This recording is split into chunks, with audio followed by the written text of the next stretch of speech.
متابعة للحادثة اللي كنا أعلنا عليها من شوية واللي جدت على الحدود التونسية الليبية تحديدا بمنطقة المقيسم التابعة لمعتمدية بن قردين، مش بعيدة برشا من الحدود الفاصلة بين تونس وليبيا. الحادثة تمثلت في معلومات أخرى إضافية. كنا من شوية في اتصال مع أعوان الحرس اللي تحولوا إلى المنطقة وإلى يعني المقيسم وين جدت الحادثة.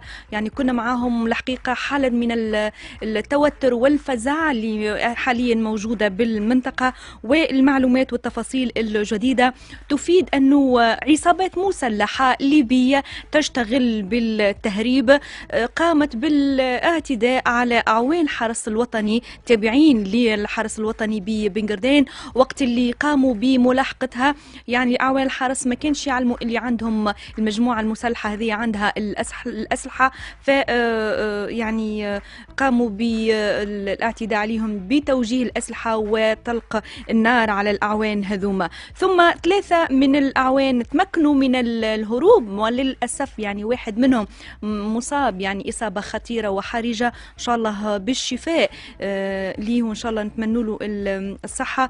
والعون الرابع يعني بقى محجوز عند المجموعة هذه اللي يعني ما نعرفش شنو باش يكون مصيره تو، شنو باش تكون تطورات الأحداث. على كل احنا متابعين على موجة إذاعة تطاوين الحادثة أول بأول، وأكثر من اتصال هاتفي كان لنا على الحدود مباشرة مع أعوان الأمن الموجودين هناك على الحد. للحقيقة يعني حتى ونحن نكلموا فيهم يعني في الهاتف كانت توصلنا يعني هكا التوتر، وكانت توصلنا ممكن النقاشات الحادة اللي صاير يعني الأجواء اللي غادي موجودة. يعني خايفين الحقيقة، وبالكلمة الوحدة قالوا لي يعني نحن ما بين توا حاليا المسألة مسألة حياة أو موت، ما بين حياة أو موت. حتى طلبت يعني نجم شو واحد منهم يتدخل معانا حتى كلمة هكا، فقالوا لي والله توا يعني مش ممكن الحكاية، لأنه بالمنجد الحالة خطيرة وحرجة جدا. على كل احنا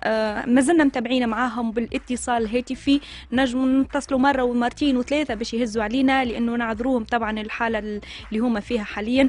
وإن شاء الله الأمور تنتهي على خير إن شاء الله بالسلامة للعون اللي أصيب. ومنعرفش زاد العون اللي وقع حجزه شنو باش يكون يعني المصير متاعه. على كل ان شاء الله نهايتها تكون خير.